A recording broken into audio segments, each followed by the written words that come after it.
Hi there, my name is Rémi Auger.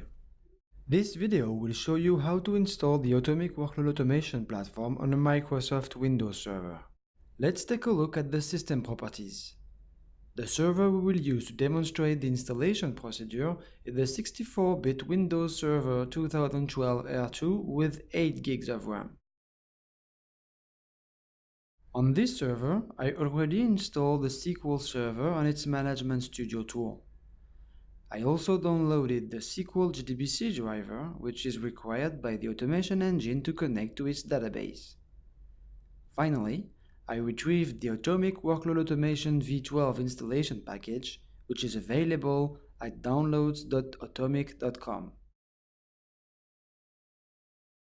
As this is my first installation on this server, I will use the SQL Server Management Studio tool to create a new database and a new database user. I log in using the SA account. Let's start with the user. From the security menu, choose New Login. We will use Automic as a name. Keep the password in mind as it will be required later on. Then we can create the database itself.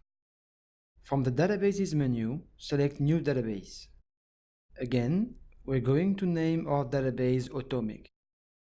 The owner of this database will be the user we just created.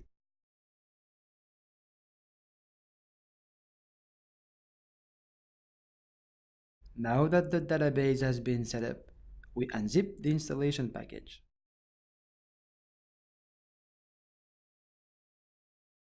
Start the installation wizard using the install.exe file. Don't forget to run the program with the administrator privileges. The installation wizard guides us through the 7 steps of the installation procedure.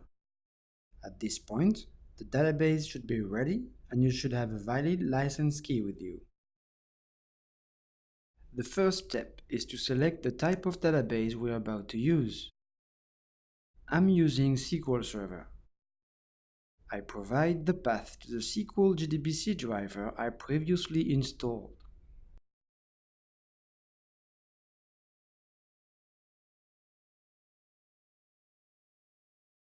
We are now about to validate the connection with the database. I'm using here the Automic user database password I set up earlier.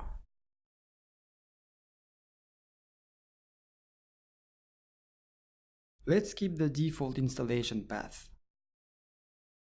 I will now provide the Automic license file.